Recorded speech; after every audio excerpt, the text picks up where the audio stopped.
है, आश्चर्य हो रहा है। भगवान नाथ बताइए, नाथ शीघ्र बताइए, पर ये कौन पे जोर, पर ये कौन पे जोर। रुक्मिणी जी निवेदन कर रही हैं, प्रभु बतलाइए कौन सा ऐसा भक्त है जिसके ऊपर यह संकट आ पड़ा, जिसके कारण आप अधीर हो रहे हैं। भगवान ने सोचा कि निज हैं, सहचरी हैं, प्राण वल्लभा हैं, अंतर्यामिनी भी हैं, इनसे क्या छुपाना। सारी बात भगवान ने कही। भक्त प्रवर मेरा बाल सखा सुदामा मिलने को आए हैं। रास्ते में यात्रा मार्ग के थकान से थकित होकर के द्वारिका के आसपास में ही एक वृक्ष के नीचे लेटे हुए हैं। थकान से निद्रा पहुंच गई हैं। वे कैसे यहां पहुंचे, इसलिए मैं यहां चिंतित हो रहा हूं। रुक्मिणी जी योग माया हैं, परमेश्वरी हैं। तुरंत योग माया को आदेश दिया, जाकर के सोई हुई अवस्था में ही सुदामा जी को द्वारिका में लाकर के स्थापित करो। योग माया को आदेश हुआ। योग माया सोए अवस्था में ही सुदामा जी को द्वारिका में पहुंचा दिया। सुबह जैसे ही सुदामा जी की नींद खुलती है, प्रातः होता है, सूर्योदय हुआ, सुदामा जी देखते हैं कुछ अनमने मन से, रात को तो सोया था वटवृक्ष के नीचे, आज अचानक यहां चारों तरफ सोने का महल है, बड़े बड़े गुंबज वेद ध्वनि, चारों तरफ से द्वारिकाधीश की जय, द्वारिकाधीश की जय। सुदामा जी को ऐसा लग रहा है कि कहीं मैं स्वप्न तो नहीं देख रहा। अपने आंखों को मिचोल रहे हैं, दुपट्टे से आंख को पोंछ करके फिर देख रहे हैं, फिर वही स्थिति है। चारों तरफ चमत्कृत एक से एक भवन दिव्य, द्वारिकाधीश की जय जयकार की उद्घोष उनके कानों में पड़ रही है। अब विश्वास हो गया कि नहीं नहीं, मैंने रात में प्रार्थना करके सोया था, हो न हो कहीं द्वारिकाधीश की ही लीला हो, अथवा मेरे थकान के कारण मुझे भ्रम हो रहा है। यह भ्रम मान करके सुदामा जी इस विषय को हट जाते हैं और द्वारिकाधीश को, द्वारिका की नगरी को देखते हैं। पूर्णतः देखने के बाद सोचने लगे, इतनी बड़ी द्वारिका में मैं द्वारिकाधीश का पता किससे पूछूं? चारों तरफ एक ही महल है, सब एक समान दिख रहा है, सब जगह सोने का ही गुंबज कलश पताका फहरा रहा है। फिर भी पूछना तो पड़ेगा, मैं तो अनजान व्यक्ति हूं, कहां है द्वारिकाधीश का वह नगरी, वह महल कौन सा है? पूछते हैं सुदामा जी, एक सेवक से पूछते हैं कि क्या द्वारिका यही है? मुझे द्वारिका जाना है, द्वारिकाधीश का दर्शन करना है, द्वारिका का पता बतलाइए, क्या मैं द्वारिका में हूं? निवेदन किया सुदामा जी ने। सेवक कहता है, श्याम सुंदर प्रब्रह्म निज जनानंद जगदादि निर्मल निष्कलंक कृपालु शरण्य सुर सहायशील लोक कलालनशील प्रणत प्रतिपालक धर्म कृतिध्वल अगाध दातृत्व में सरल भक्त वत्सल प्रेमी जन प्रांजल वैकुंठाधीश चक्रवर्ती श्री अखंड अनंत ज्ञान गुण निलय अखंड ब्रह्मांड नायक ब्रह्मांड भांडोदर ज्ञान गुण निलय श्री कृष्णचंद्र द्वारिकाधीश की स्वर्णमय द्वारिका नगरी यही है। जब यह संबोधन सुदामा जी सुनते हैं, कुछ देर के लिए तो उनको चक्कर आ गया। अरे बाप रे, जिनके नाम धर्म कृतिध्वल अगाध दातृत्व में सरल ज्ञानी गण गुण निलय प्रेमी जन प्रांजल, ये जब विशेषण पर विशेषण लगा करके जब उस सेवक ने सुनाया, सुदामा जी तो घबरा गए, हैरान हो गए। महाराज, जिसका इतना लंबा चौड़ा नाम है, उसका काम कितना लंबा चौड़ा होगा। लेकिन तुरंत सेवक ने कहा कि यहां पर गो विप्र वेद दीन दुखियों की अहर्निश सेवा अर्चना की जाती है। इस बात से सुदामा जी को बहुत संतुष्टि हुई, संतोष हुआ। सुदामा जी बोले, जब यहां गो विप्र दीन दुखियों की सेवा होती है, तो मैं यह दास सुदामा उज्जैन नगरी से आया है, श्री कृष्ण का बाल सखा है, इतने द्वारिका नगरी में मैं कहाँ उसको ढूंढूंगा। आप कृपा करिए, मुझे एक बार द्वारिकाधीश का जो निज महल है उसका दर्शन करा दीजिए। मैं वहाँ जाकर के निवेदन कर लूँगा और शायद मुझे दर्शन हो जाए। द्वारिकाधीश की नगरी है, कोई रोक टोक नहीं है। उस सेवक ने संकेत से बतलाया कि यह जो स्वर्णमय कलश का गुंबज लगा हुआ है, जिस पे यह श्री हनुमान जी का ध्वजा आसमान को छूने के लिए लालायित हो रहा है, गगनचुंबी जो यह कलश गुंबज लगा हुआ है, जहां से वेद की मंत्र ध्वनि स्पष्ट आपके कानों को गुंजित कर रही है, उसी भव्य भवन में दीनबंधु दीनानाथ द्वारिकाधीश विराजते हैं। आप जाइए। भागवत जी के अनुसार सुदामा जी 3 ढ्योढ़ी को पार करके भगवत धर्म का पालन करने वाले भगवान के निज कक्ष में सुदामा जी प्रवेश कर गए। श्रीमद् भागवत के मूल टीका के अनुसार यह 3 ढ्योढ़ियां सतरजतम है। सुषुप्तावस्था, स्वप्नावस्था और जागृतावस्था को पार करके इन 3 ढ्योढ़ियों का अभिप्राय है सत्वरजतम। इससे ऊपर उठ करके सुदामा जी सीधे भगवान के निज महल में प्रवेश किए, जहां प्रवेश करना अत्यंत दुर्लभ था। लेकिन नरोत्तम दास जी ने इस प्रसंग को, सुदामा प्रसंग को सजाया है और वे जाते हैं। द्वारिकाधीश के निज महल का जो मुख्य दरवाजा है, जो गेट है, उस गेट पर सेवक से पूछते हैं और कहते हैं, मेरा नाम सुदामा है। द्वारपाल आश्चर्य की निगाहों से सुदामा जी की दीनहीन अवस्था को देखता है, आश्चर्य करता है, यह फकीर जैसा व्यक्ति द्वारिकाधीश से मिलने आए हैं। बार बार मन में उहापोह होता है, सोचता है, लेकिन त्रिलोकीनाथ द्वारिकाधीश के दरबार में किसी का किसी से मिलने की मनाही नहीं है, सबके लिए दरवाजा खुला हुआ है। फिर भी द्वारपाल को शंका होती है और द्वारपाल सोचता है कि कहाँ मेरे द्वारिकाधीश और कहाँ से, और यह कह रहे हैं कि वे मेरे मित्र हैं, उनसे आप एक बार जाकर के कह दो कि आपका मित्र सुदामा आया है। अरे द्वारपालों कन्हैया से कह दो कि मिलने सुदामा गरीब आ गया है। नरोत्तम दास जी ने इसको छंद के रूप में गाया है। श्रीमद् भागवत के अनुसार 3 ढ्योढ़ियों को पार करके जैसे ही सुदामा जी प्रवेश कर रहे हैं और द्वारपाल जाता है, नरोत्तम दास जी के प्रसंगानुसार द्वारपाल जाता है, भगवान द्वारिकानाथ समस्त राजोचित वस्त्राभूषणों से सुसज्जित होकर रत्नीय जड़ित स्वर्णमय राज सिंहासन पर सुशोभित होकर उद्धवादी मंत्रियों के साथ कोई विशेष मंत्रणा कर रहे हैं। दर्शन यह है, पूरी द्वारिकाधीश की जो मंत्रिमंडल है वो समस्त मंत्रिमंडल सजे हैं, बैठे हैं। उद्धव, अक्रूर इत्यादि बलदाऊ भैया सब जो ही मंत्रिमंडल के पार्षदगण हैं सब विराजित हैं, और उसी मध्य पे ऊंचे आसन पर भगवान द्वारिकाधीश का रत्नमय सिंहासन विराजित है। द्वारपाल पहुंचता है और द्वारपाल निवेदित करता है, द्वारिकाधीश की जय हो, द्वारिकाधीश की जय हो, नाथ की जय हो, द्वारिकाधीश की जय हो, द्वारिका की जय हो, योग योगेश्वर श्री कृष्ण की जय हो। द्वारपाल की ओर देखते हैं भगवान। आज द्वार पर एक विचित्र मेहमान आया है।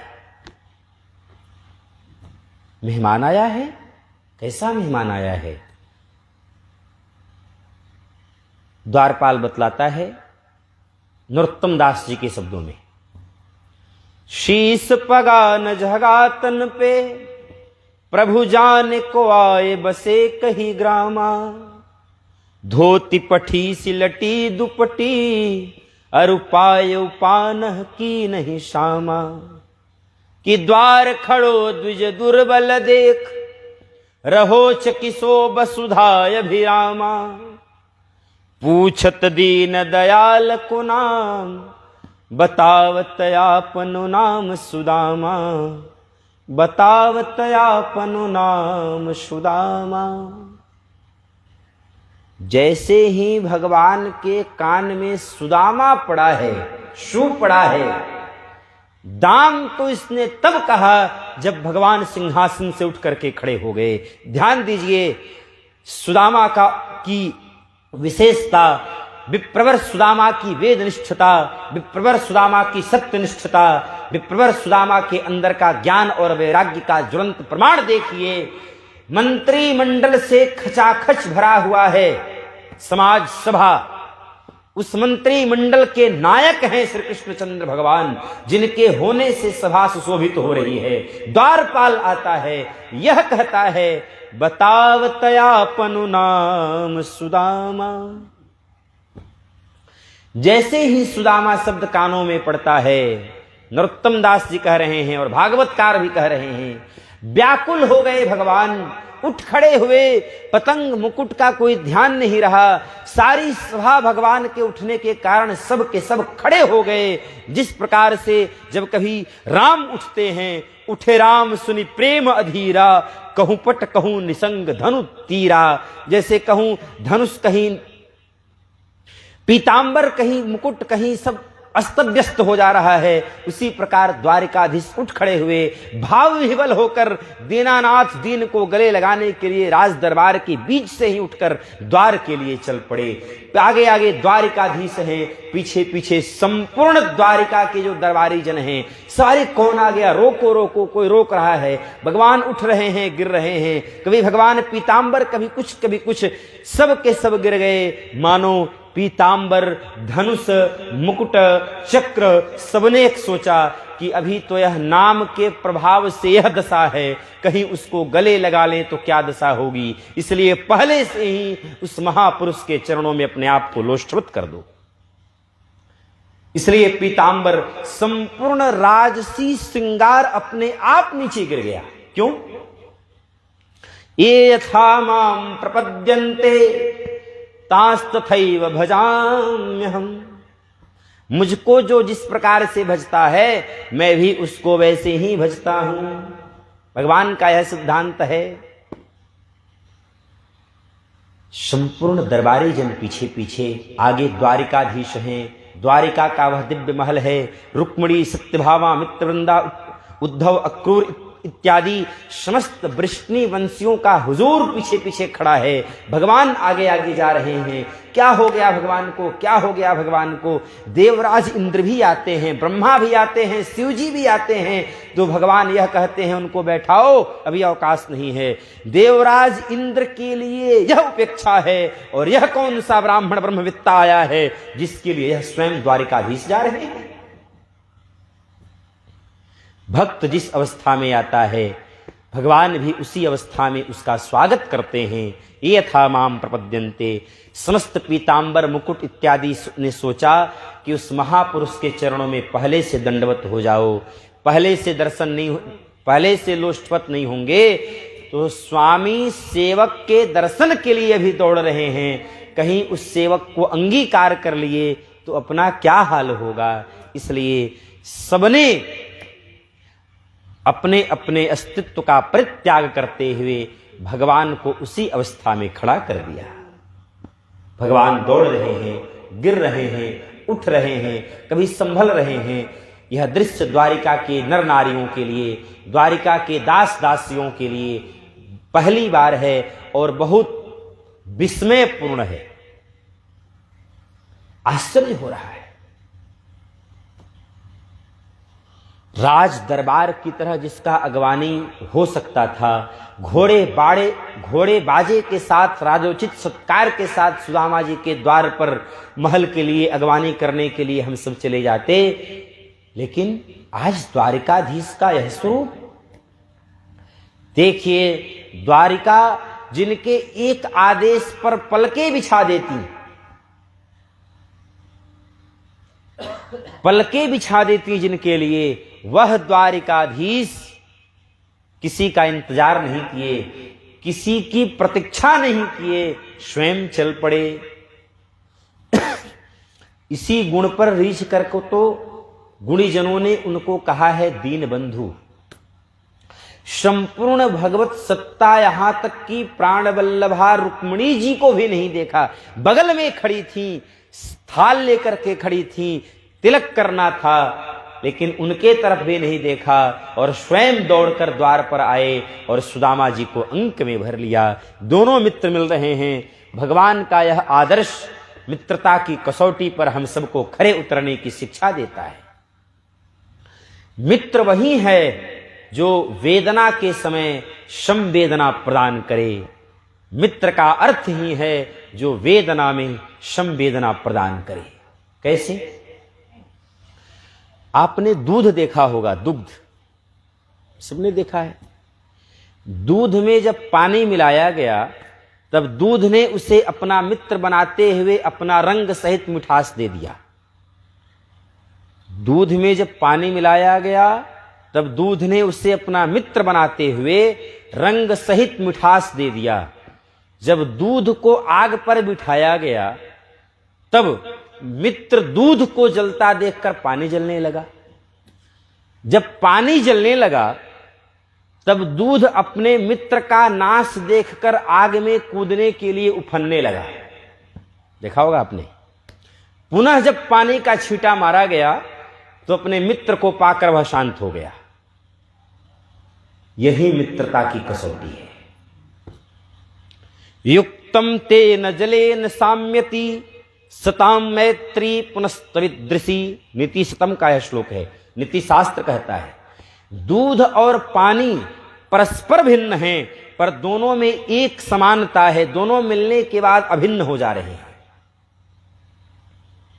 दूध में पानी मिला दिया जाए और कोई यंत्रीकरण न हो और यह कहा जाए कि आप दूध में से पानी निकाल दें, क्या संभव है? भगवान द्वारिकाधीश अपने द्वारिकाधीश के रूप में मित्र का स्वागत नहीं कर रहे हैं।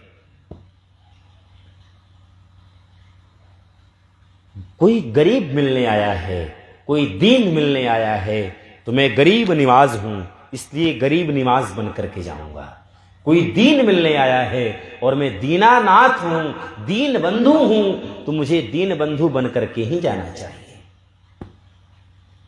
इसलिए द्वारिकाधीश बनकर के स्वागत नहीं है, अपितु दीन बंधु दीनानाथ नाम को सार्थक करते हुए भगवान द्वारिकाधीश उठते गिरते मुख्य दरवाजे पर पहुंचते हैं। सुदामा जी को जैसे ही देखा है अंक में भर लिया है, सुदामा जी ने उनको अंक में भर लिया है। दोनों मित्र परस्पर एक दूसरे को मूक होकर के केवल अंक में भर रहे हैं, निहार रहे हैं। प्रेमाश्रु बरस रहा है। पूरी द्वारिका इस दृश्य को देख करके विस्मित है, आश्चर्य है। भागवतकार कहते हैं तम विलोक्याच्युतो दूरात् प्रिया प्रयंकमा स्थितः सहसोत्थाय चाभेत्य दोर्भ्याम पर्यग्रहिन् मुदा। श्रीमद् भागवत के अनुसार भगवान अपने निज पर्यंक पर रुक्मिणी जी के साथ संवाद कर रहे थे। कुछ आंतरिक वार्तालाप चल रहा था। झरोखा था, भगवान का कक्ष क्या कहना जिसको विश्वकर्मा ने बनाया हो, और वह पर्यंक की क्या विशेषता, क्या विशेषण लगाऊं, जिस पर्यंक पर साक्षात रमापति विराज रही हो और भगवान हो और अंतरंग वार्ता चल रहा हो। सुखदेव गुरुदेव कहते हैं तम विलोक्याच्युतो दूरात् प्रिया प्रयंकमा स्थितः। इसका बखान नहीं हो सकता। सहसोत्थाय चाभेत्य दुर्भ्याम पर्यग्रहिन् मुदा। जिस आंतरिक वार्तालाप में द्वारिकाधीश विराजमान थे, सहसोत्थाय चाभेत्य, द्वारिका के उस झरोखे से ही उन्होंने देख लिया कि मित्र सुदामा निज महल की ओर आ रहे हैं। और जैसे ही द्वारिकाधीश की दृष्टि सुदामा जी की ओर पड़ती है, तुरंत ही सहसा अचानक प्रियतमा प्राणेश्वरी प्राणवल्लभा रुक्मिणी जी को त्याग कर छोड़कर अचानक खड़े हो गए। सहसोत्थाय चाभित्य, अरे अरे अचानक इतने वर्षों के बाद सुदामा और यहां महल में सहसोत्थाय चाभित्य, तुरंत निज पर्यंक से उठकर खड़े होकर रुक्मिणी जी को थोड़ा सा किनारे करके देखा नहीं किस अवस्था में है, क्या वार्तालाप चल रही है, निज अंक है, निज शयन कक्ष है, तुरंत वहां से खड़े हुए हैं। भागवतकार कहते हैं सहसोत्थाय चाभित्य दुर्भ्याम पर्यग्रहिण मुदा, उठ करके खड़े होते हैं और सहसा आकर के आबद्ध अपने भुजा पास में सुदामा जी को भर लेते हैं। तम विलोक्य च्युतो दूरात्, गुरुदेव सुखदेव कहते हैं राजर्षि परीक्षित, भगवान मानो निज महल के झरोखे से ही सुदामा जी को देख लिए और जाकर के भुजा पास में आबद्ध कर लिए। रुक्मिणी जी कुछ समझ पाती इससे पूर्व ही यह सोचने लगी, भुजा पास तो मुझे मिलने वाला था, मेरे स्थान पर यह कौन आ गया। संकुचित रुक्मिणी, विस्मित रुक्मिणी, लज्जित रुक्मिणी इस दृश्य को देख करके विस्मित हो रही हैं। अंतःपुर की समस्त रानियां, दास दासियां, सेवक, मंत्री, उद्धवादी, वृष्णिवंशी इस मिलन को निहार रहे हैं, मानो एक दूसरे से आंखों के इशारे से ही यह पूछना चाह रहे हैं कि यह महान भाग्यशाली कौन है जिसको निज पर्यंक का आसन, जिसको निज पर्यंक का सुख मिल रहा है। क्या आपको मालूम है, क्या आपको मालूम है कि यह कौन है, यह कौन है। समस्त वृष्णिवंशी विस्मित आंखों से एक दूसरों से पूछ रहे हैं, इस मिलन को निहार रहे हैं। जीव और शिव के इस मिलन को अपने मित्र के अंगस्पर्श से अत्यंत आनंदित हुए। दोनों भुजाओं को कभी खोलते हैं, कभी सुदामा जी श्री कृष्ण को गले लगाते हैं, कभी श्री कृष्ण सुदामा को गले लगाते हैं। दोनों एक दूसरे को बार बार अंक में भरने के लिए लालायित हो रहे हैं। सुदामा जी कृशकाय हैं, न मांस है न अस्थि है, बिल्कुल दुबला पतला शरीर है। लेकिन गुरुदेव सुखदेव कहते हैं राजर्षि परीक्षित, ऐसे कर्मनिष्ठ, धर्मनिष्ठ, निष्पक्ष, प्रशांत आत्मा सुदामा जी के अंगस्पर्श से आज भगवान स्वयं आनंदित हो रहे हैं, जो स्वयं आनंद के सुख राशि हैं। जो आनंद सिंधु सुख राशि, जो आनंद सिंधु सुख राशि, जो आनंद के समुद्र हैं, जो आनंद के राशि हैं, वे आज उस निष्पक्ष, निवृत्त, निष्कलंक महात्मा को आबद्ध भुजा पास में भर करके आनंदित हो रहे हैं। यह भगवान की भक्त वत्सलता नहीं तो क्या है। प्रायः भक्त भगवान का आलिंगन करके आनंदित होता है, आज यहां विपरीत स्थिति है। यह सुदामा का ऐश्वर्य है, भक्त को प्राप्त करके आज भगवान आनंदित हो रहे हैं।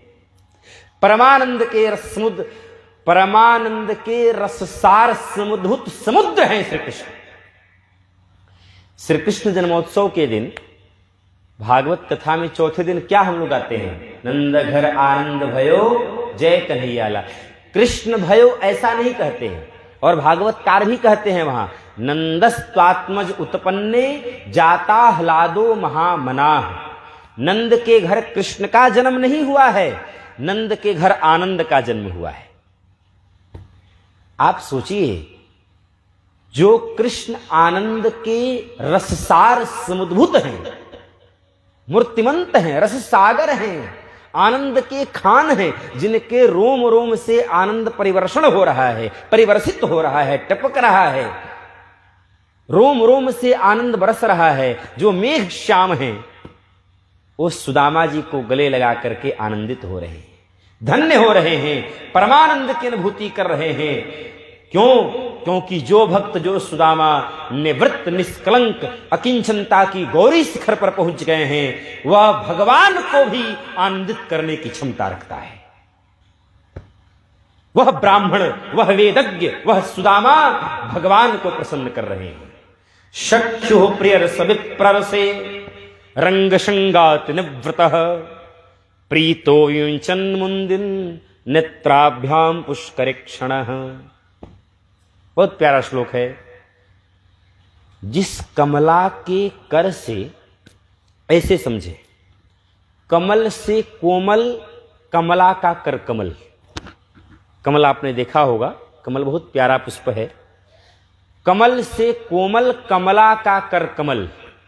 कमला से भी कोमल लक्ष्मी जी का कर कमल। कमल से कोमल कमला का कर कमल। कमला से भी कोमल लक्ष्मी जी का कर कमल।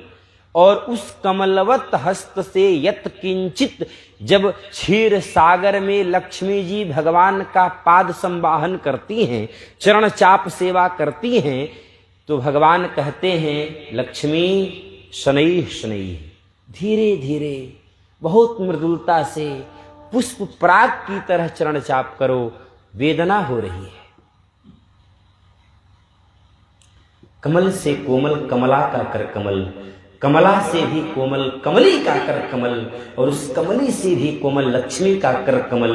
और उस कर कमल के द्वारा कमलाकर का जब पाद संवाहन होता है, तो वह कमलाकर यह कहते हैं कि लक्ष्मी धीरे धीरे, लक्ष्मी शनैः शनैः। आज वह कमलाकर, करुणाकर जब सुदामा को अंक में भर रहे हैं, तो सुदामा के अंग स्पर्श से भागवत कह रहा है, मैं एक बात भागवत से तर नहीं कर रहा हूं।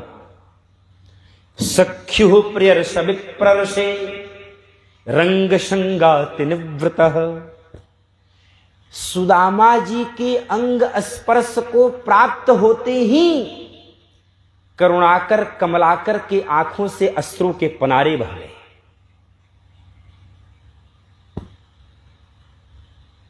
प्रीतो व्यमुंचत बिंदुन नेत्राभ्याम पुष्करेक्षणः।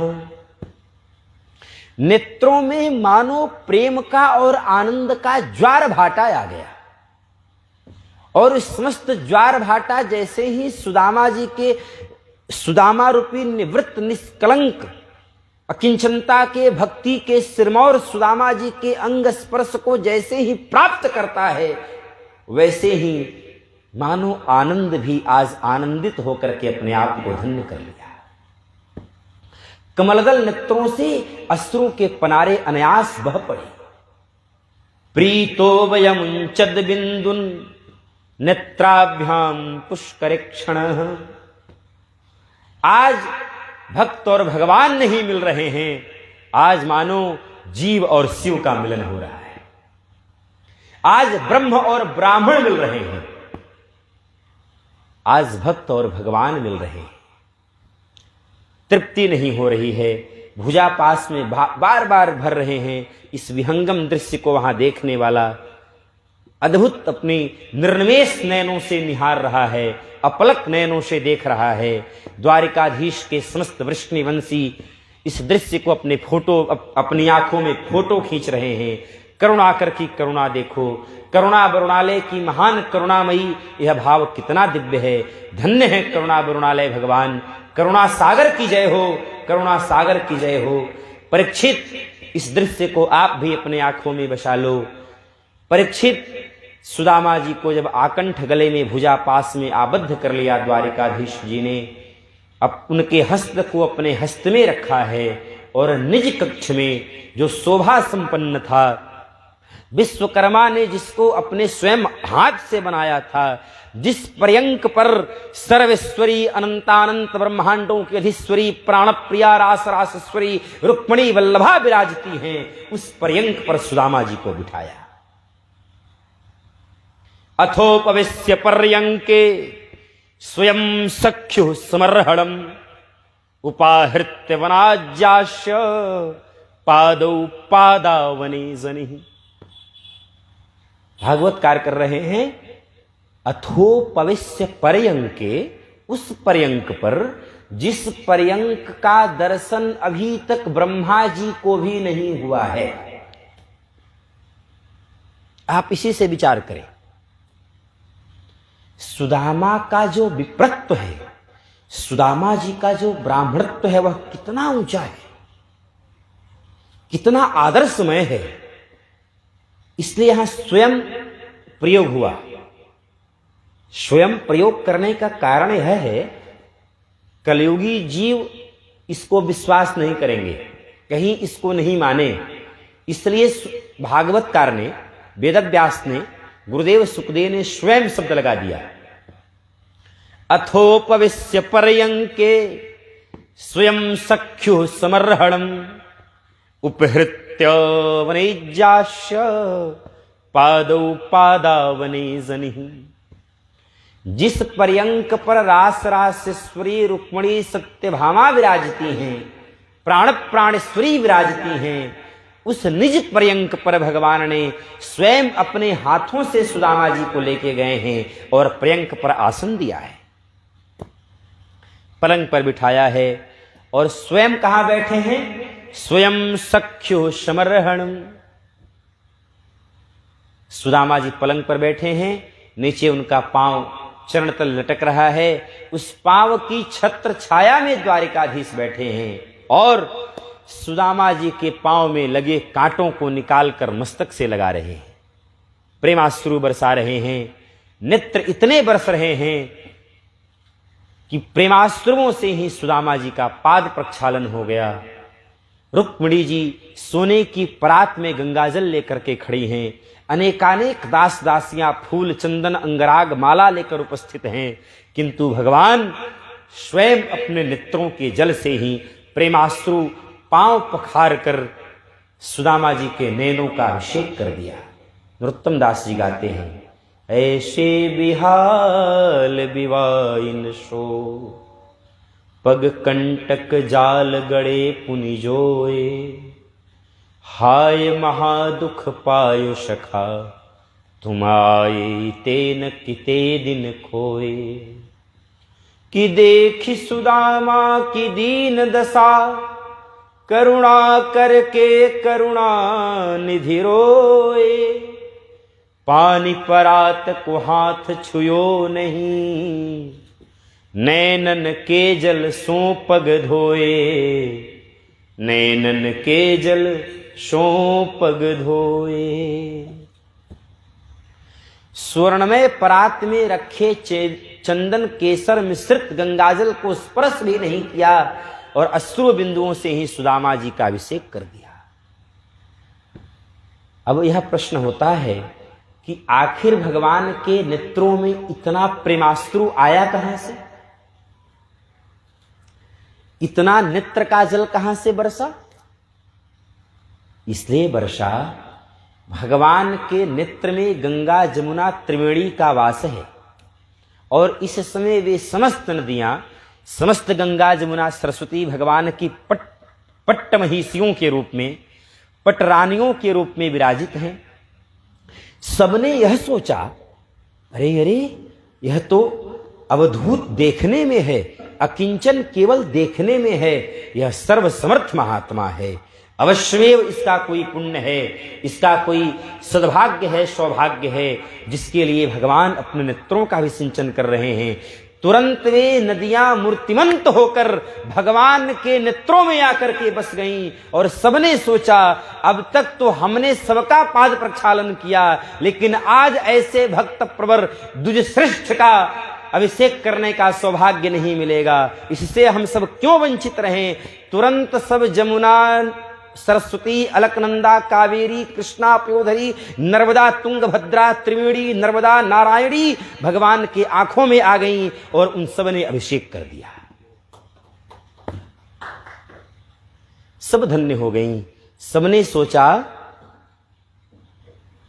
आज तक तो हमारे गंगा में, जमुना में आकर के सब पवित्र होते हैं, हम सब पवित्र करती हैं। आज यह सद्भाग्य है कि ऐसे पवित्र आत्मा महात्मा के चरणोदक हुए अभिषेक के बाद हम सब भी पवित्र हो जाएंगे। खुद की पवित्रता के लिए समस्त गंगा जमुना सरस्वती भगवान के नेत्रों में आकर के उमड़ गई हैं। उमड़ घुमड़ करके भगवान के नेत्रों के माध्यम से सुदामा जी का अभिषेक कर दिया, पाद प्रक्षालन हो गया। अथवा नदियों ने यह सोचा कि हमारे पास तो जल ही है, जिसके पास जो होगा वही न देगा, धनी व्यक्ति धन देगा, पुस्तकालय पुस्तक देगा, विद्यालय विद्या देगी, उस तरह से हमारे पास तो जल ही है, इसलिए अपनी जल रूपी सुमन को आज कंजूसी मत करो, अपने जल से इस महापुरुष का अभिषेक कर डालो और अभिषेक करके अपने आप को धन्य कर लो। अथवा भगवान के दोनों नेत्रों में सूर्य और चंद्रमा का वास है, भागवत में वर्णन है।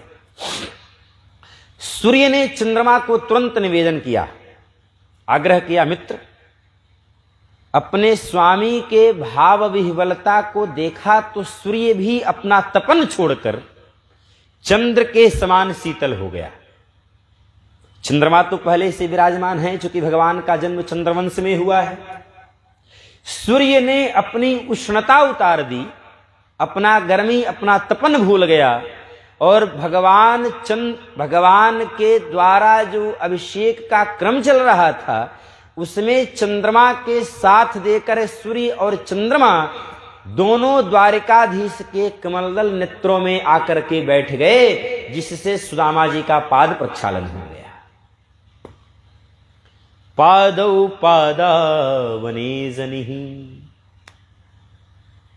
जिनके चरणों को पखारने के लिए ब्रह्मा, इंद्र, शेष, सुख, सनकादिक भी लालायित होते हैं, अनेकानेक जन्मों के पुण्य संचित होने के पश्चात यत् किंचित यह सौभाग्य सुलभ होता है, आज वही पवित्र कृति पुण्यात्मन भगवान परब्रह्म स्वयं भक्त के पांव पखार कर उसका चरणोदक ग्रहण करते हुए द्वारिका के कोने कोने में अभिसिंचित करवा रहे हैं, कोने कोने में छिटवा रहे हैं और यह कह रहे हैं द्वारिका का ऐसा कोई कोना नहीं बचना चाहिए, द्वारिका का ऐसा कोई कक्ष नहीं बचना चाहिए जहां सुदामा जी के इस चरणोदक का स्पर्श न प्राप्त हो जाए। मैंने अभी पूर्व में निवेदन किया, अपवित्रः पवित्रो वा सर्वावस्थांगतोऽपि वा यह स्मरेत पुंडरीकाक्षं स्वाह्याभ्यंतरः शुचि। बाह्य आभ्यंतर, केवल बाह्य ही नहीं, आभ्यंतर भी पवित्र हो जाता है।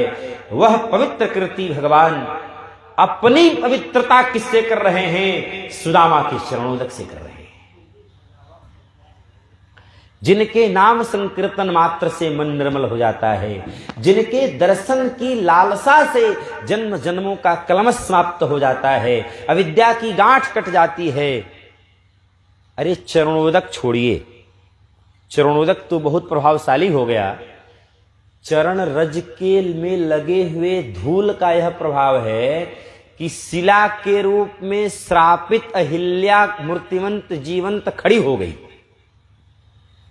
राम जी जब गए हैं, रामावतार की कथा में आप देखें, विश्वामित्र जी जब गौतम ऋषि के आश्रम पर जाते हैं, वहां लिखा है पद रज से, पद भी नहीं छुआ। भगवान ने उस पत्थर में अपने चरण को भी स्पर्श नहीं कराया। भगवान के चरण में लगा हुआ जो धूल था, जो चरण रज था, उस चरण रज के स्पर्श प्राप्त करते ही शिला बनी पत्थर अहिल्या प्रकट हो गई। चरण में लगा हुआ रज का यह कमाल है, तो चरणोदक का कमाल क्या होगा? कल्पना करें, भवसागर पार करने के लिए भगवान का चरण रज ही पर्याप्त है। भक्ति भक्त कुलभूषण गोस्वामी जी ने अपने मन को समझाते हुए कहा है, भजमन राम चरण सुखदाई। हे मन, भगवान के चरण को भज, जिहि चरणन से निकसी सुरसरी, शंकर जटा समाई, भजमन राम चरण सुखदाई। यह भगवान के चरण का प्रभाव है।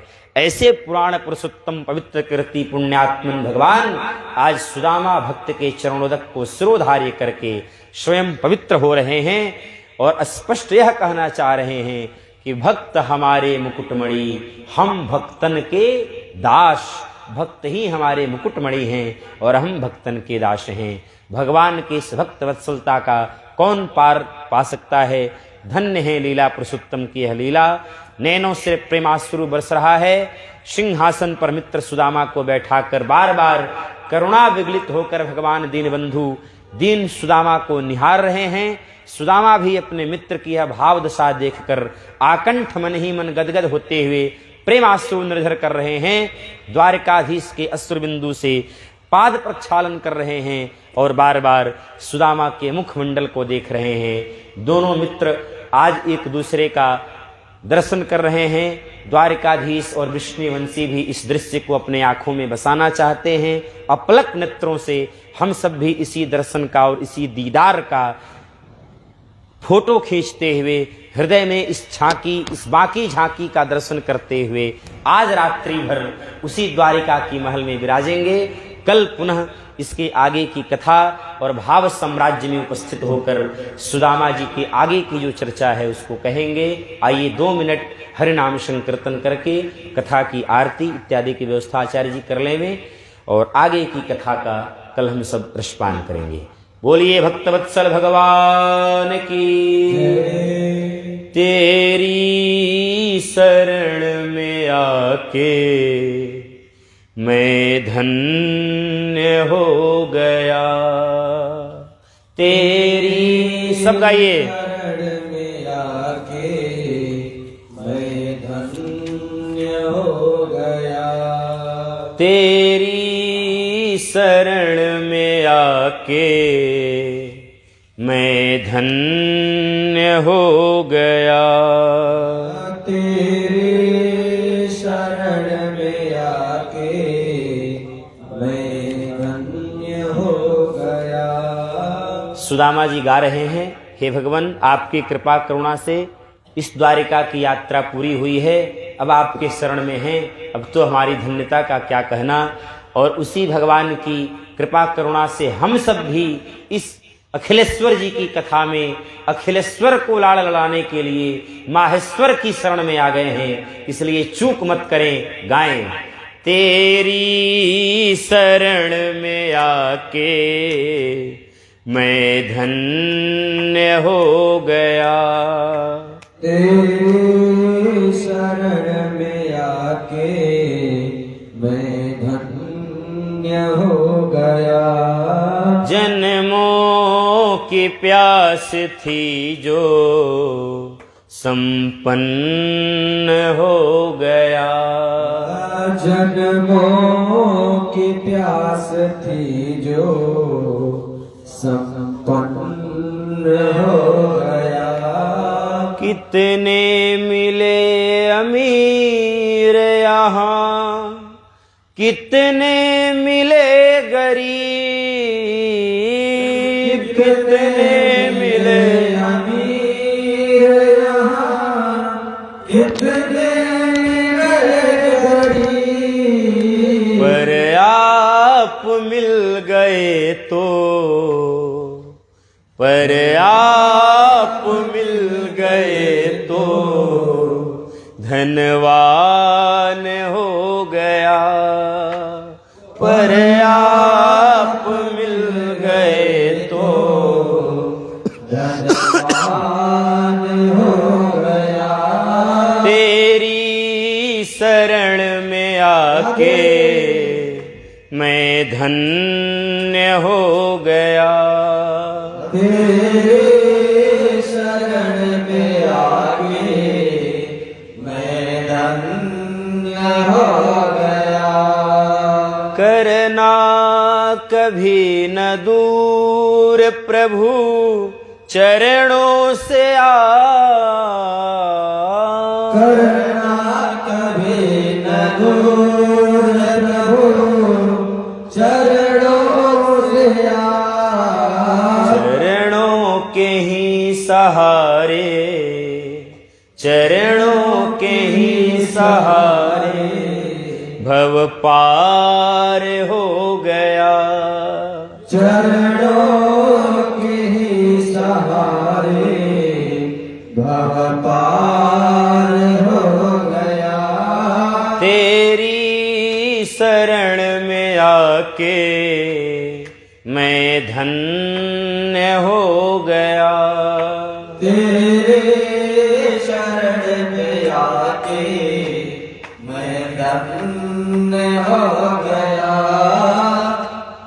तुझको अपना बना के मैं धन्य हो गया।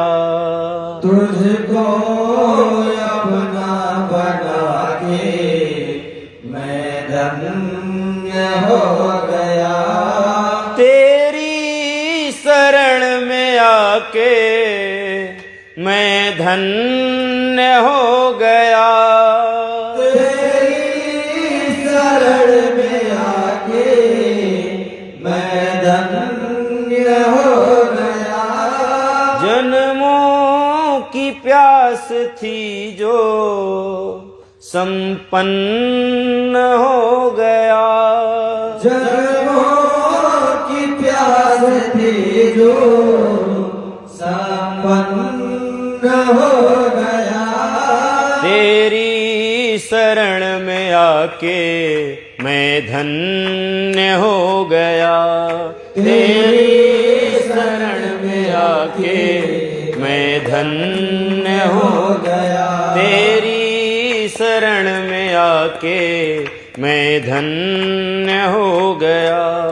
तेरी शरण में आके मैं धन्य हो गया। जन्मों की प्यास थी जो संपन्न हो गया। जन्मों की प्यास थी जो संपन्न हो गया।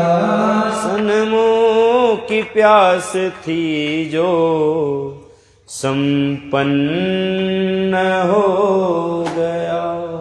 द्वारिकाधीश की सद्गुरुदेव भगवान की भूत भावन भोलेनाथ की सद्गुरुदेव भगवान की द्वारिकाधीश की श्रीमद् भागवत महापुराण की आज के आनंद की इस पुण्य स्मरण की शिव शंकर भोलेनाथ की धर्म की अधर्म का प्राणियों में विश्व का सत्य सनातन धर्म की अखंड भारत की भारत माता की गौ माता की अपने माता पिता की अपने माता पिता की गुरु गोविंद की नमः पार्वती पतये।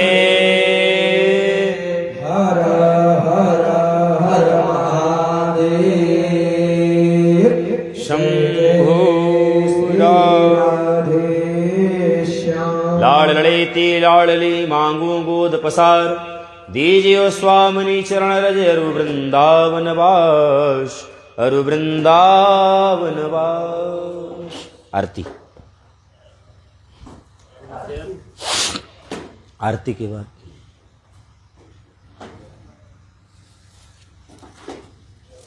ये दे दीजिए आचार्य जी, पत्रक सबको दीजिए। ये आरती का पत्रक दें।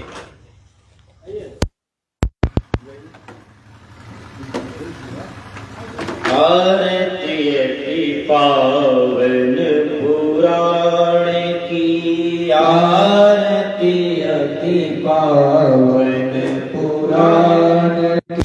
धर्म भक्ति विज्ञान खान की, धर्म भक्ति विज्ञान खान की।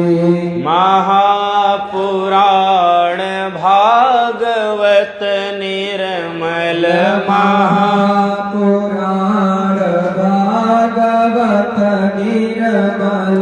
सुख मुख विगलित निगम कल्प फल, सुख मुख विगलित निगम कल्प फल। परमानंद सुधार समय फल, परमानंद सुधार समय फल। लीलारती रस रस निधान की, लीलारती रस रस निधान की।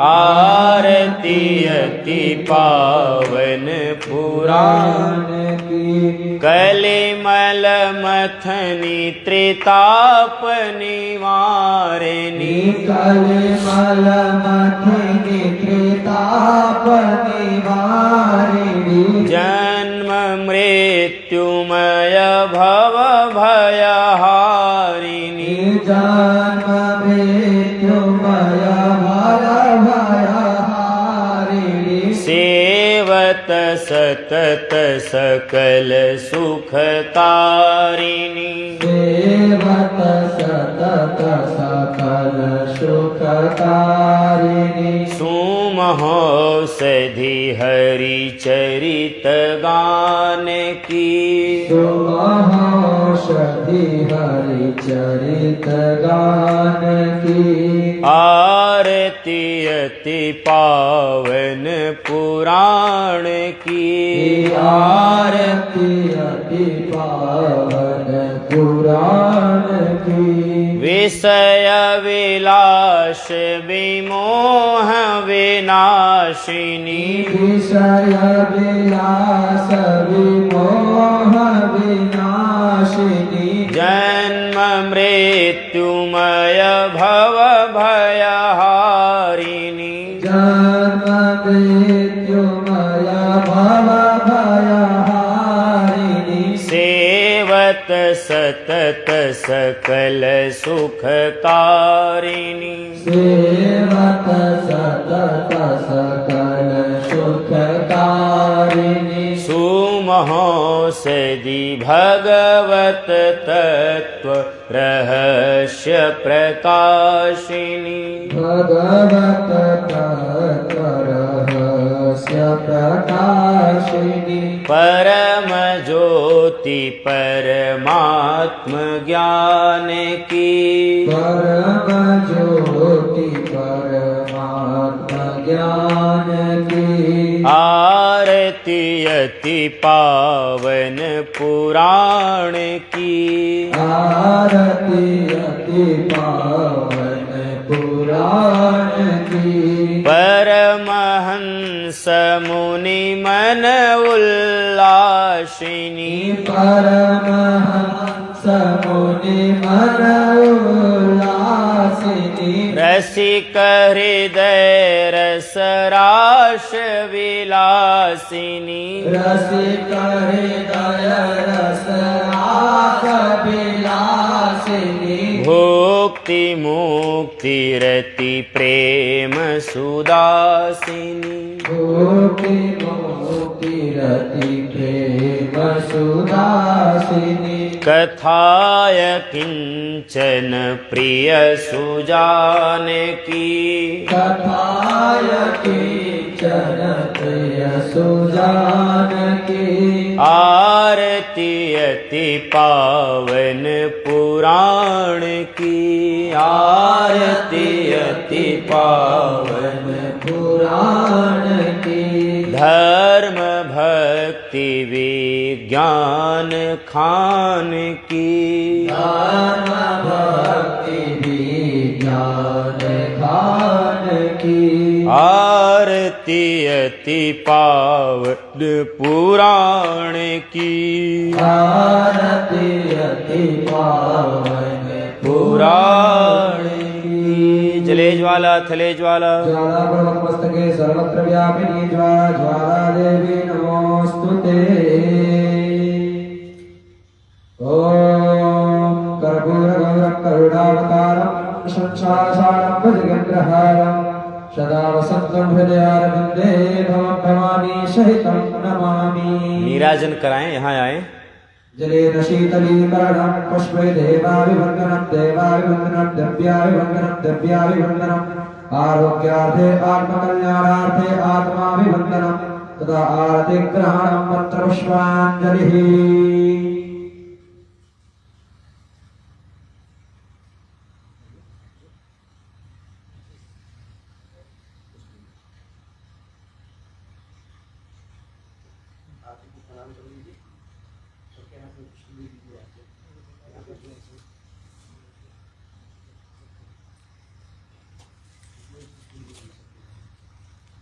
ओम जत्तेन सुनाय दत्तदेवास्तानि धर्मा महिमानः शचन्त यत्र पूर्वे साथ